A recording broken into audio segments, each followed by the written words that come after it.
Right, hello my YouTubing friends. Hello to the little cat that's just going past. Hello. So what we're doing today, well, we're in the garage and it's warm and I've already been sweating because I've been under the bike with some spanners already, just loosening things up so it's not too boring for you. The thing when you're putting accessories on a bike, you always want to have a good idea of how it's going to go together. And with the stuff we're going to do today, which I'll show you in a sec, it's always good to sort of plan ahead slightly, so I found anyway. So I'll show you what we're going to be doing today, and obviously it'll be slightly condensed down, but the key points and just some of the issues I've already found whilst doing it. So what we're going to be doing first, let's turn you around.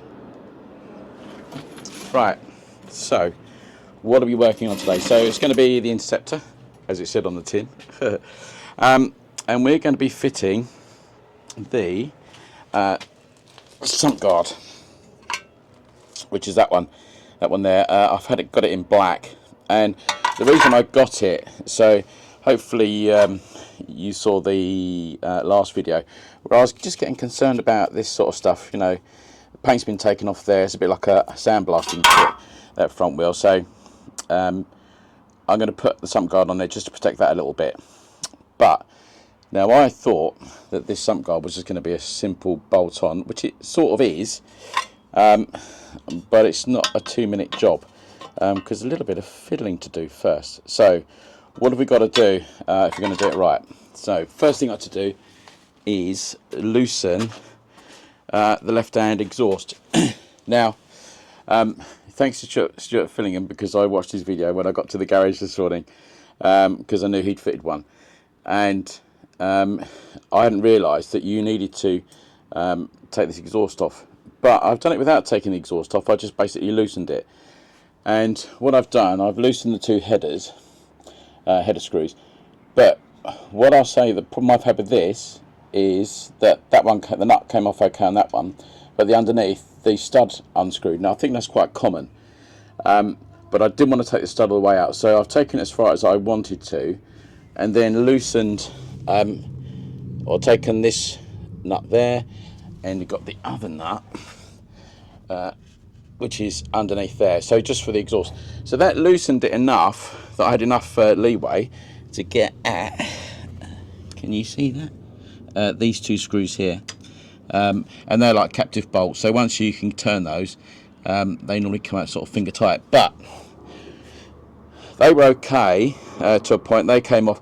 I will say that although these are supposed to be torqued up, you know, the studs on here were not that tight. The bottom one certainly wasn't. It just it wasn't finger tight, but it wasn't particularly tight. Those two down here were a bit of a bugger. But the one I found a real tricky sod was this one here. So you've got a single one here.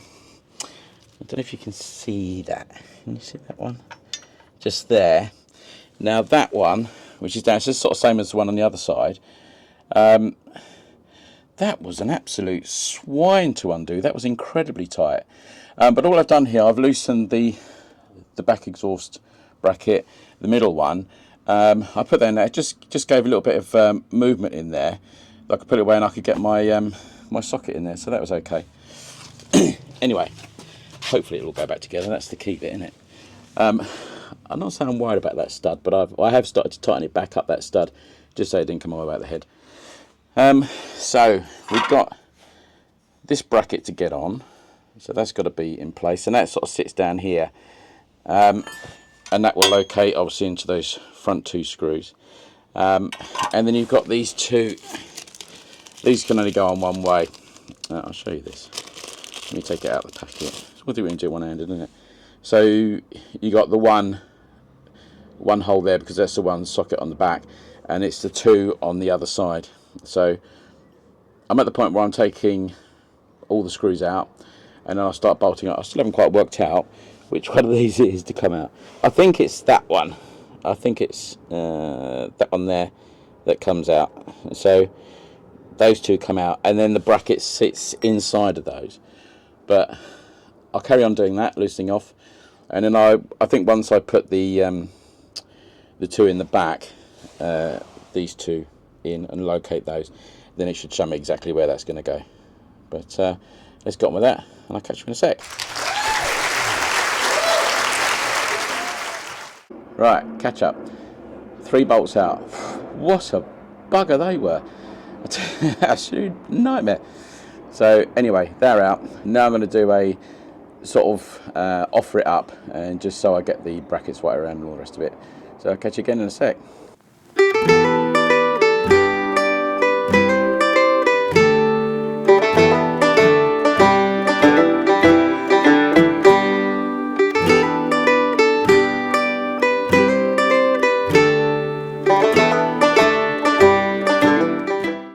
Right, having to put the screws in, because there's obviously a little bit of paint in there in these new brackets, so I'm checking that they go in, otherwise I'm going to have problems when I start putting them back together, similar to what I had with taking the darn thing apart. You know, when you think, I wish I hadn't started this, I'm sure it'd be worth it in the end though. Right, onwards. Nothing worse than losing that nut. This is where you really want one of those lifts, isn't it? Which is ideal. Or a mechanic that works for £1 an hour. But where would the fun in that be? Okay.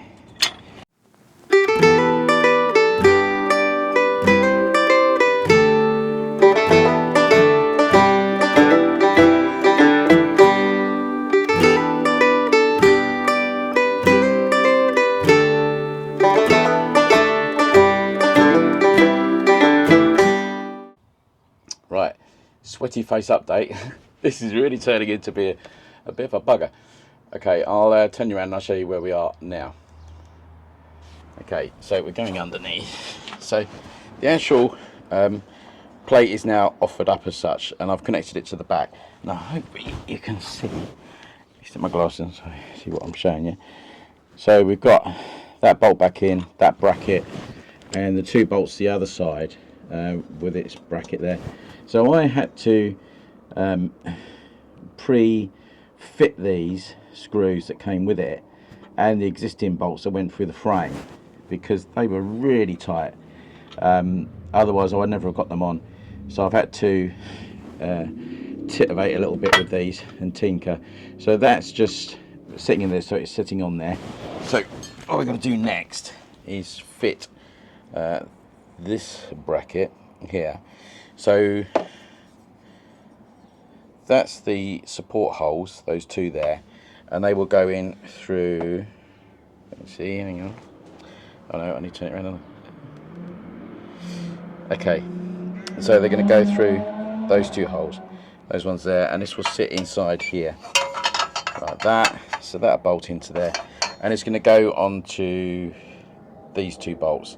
So they're undone, so they are actually effectively holding the engine in, really. So I've got to undo those 2, there's bolts either side of those, so I'll undo those 2, and they will always be there. Then I can just sort of shuffle it about, make sure it's sitting clear of the oil filter, and there we are. But this isn't a 5-minute job, guys, I'll tell you that for nothing. So get that working. So we've got that now set on there. We've got that bit of movement in there because I've not tightened the bracket or anything. So I just need to make sure that let's say that again, so it's still quite movable at the moment because I've not tightened anything up. So I probably want it about there, I suppose. So what I can do now is start tightening up the back.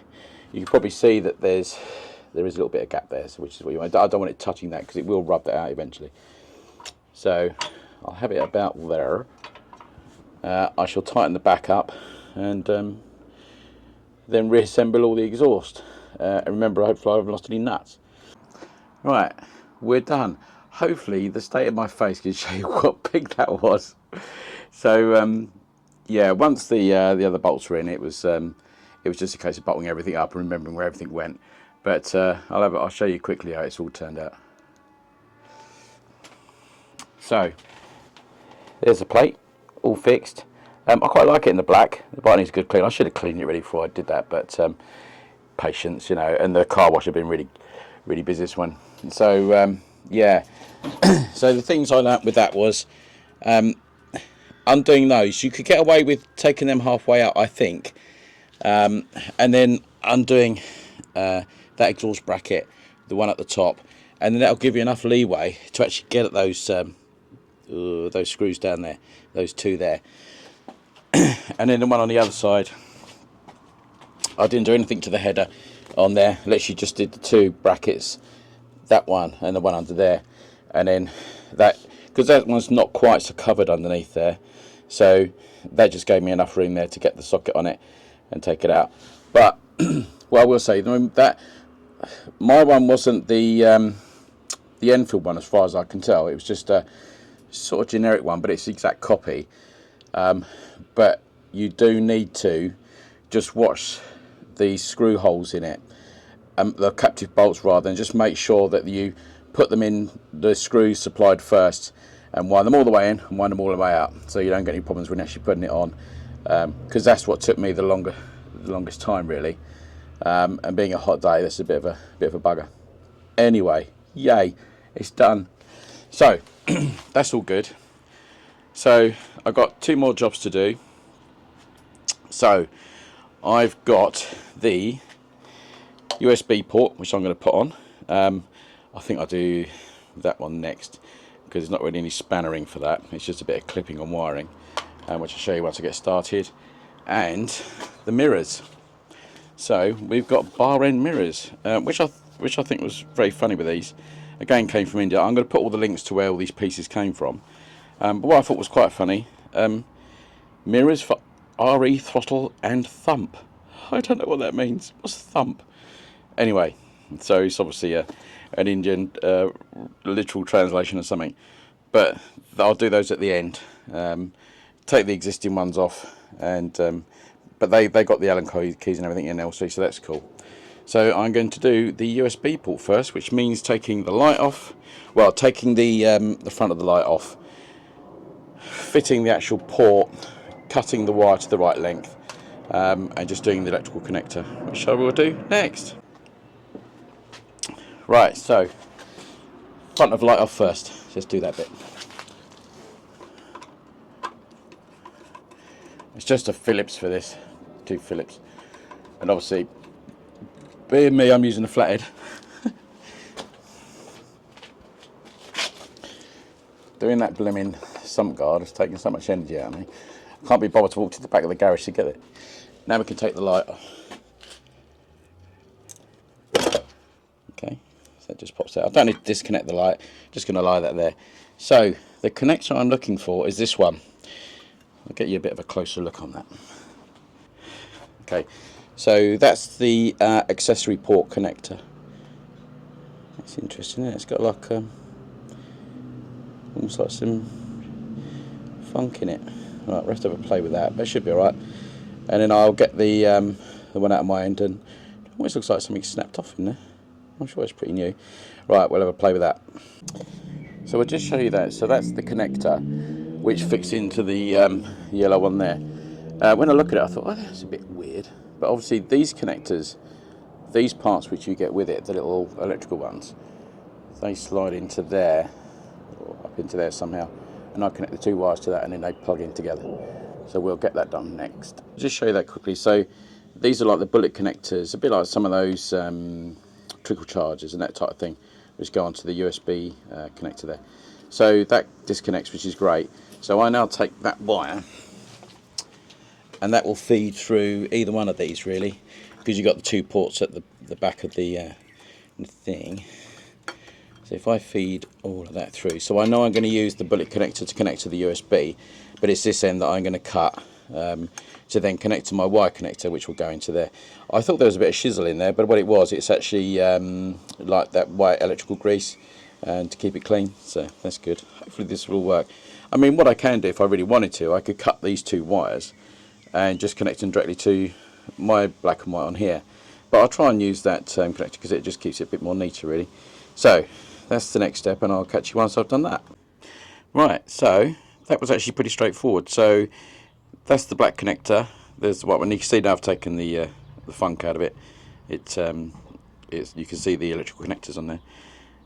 they've been put into their little metal sleeves and then slid in there, and they click in. I've actually mounted that there in the end. I'm obviously going to cut this tag off, but that I had to put it there. It just wouldn't fit there. So, but that's quite rigid there, so I like that. So that's quite smooth. And once I snip that off, it's going to look pretty neat. Right, one moment of truth. Will that clip into there? Let's have a look.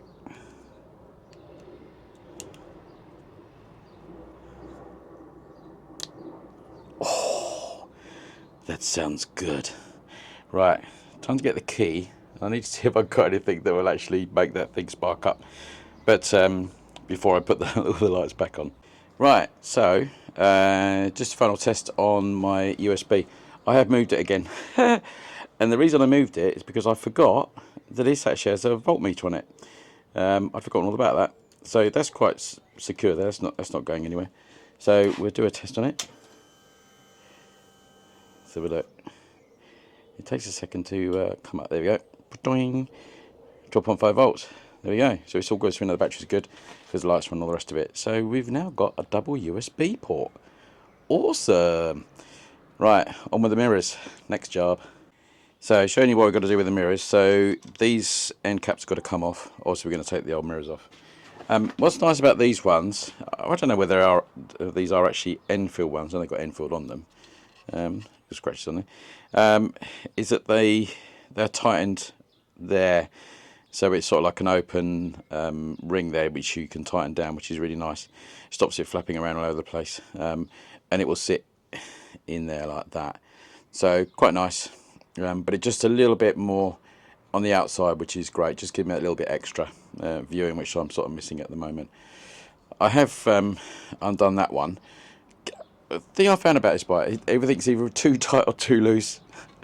So that's an interesting point. I know things should be torqued down to a certain setting, but blimey, some of these things they must have had huge bars on them to tighten them up. But that took a real thing to break. But I'll carry on with that, and I'll just let that run fast, and because it should be a slightly easier bit of work.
We're there. We've completed our job, but I'm incredibly sweaty and desperate for some water. So I'll take her out for a quick ride. I might even take her for a little bit of wash, and I'll show you what it looks like completely finished as it is. And hopefully nothing falls off that I've forgotten to tighten up. But yeah, let's see how it all goes once I've tied it up, got out, put my summer jacket on, and got some fresh air in my lungs. Right, see you in a bit, guys. Right, taking it for a quick spin. Everything's held together, nothing fell off. So I must have put it all back right. But, so the sump guard is on. So that's really good, looking pleased with that. New bar end mirrors. I can see over my shoulder easily now. So that's really cool. And of course, we've got the lovely USB port. Da-da-da-da, with a sort of voltmeter. So that's really cool. But while it's still sunny, and I've finished filming, I've got to go home and edit all this now. But while I've got a sneaky hour, I thought I'd go and use all of those 6 forward gears and have a bit of fun with the Interceptor. See what it was built for. Done, have a nice ride out. I'll see you in the next video, guys. Take care. Remember to subscribe.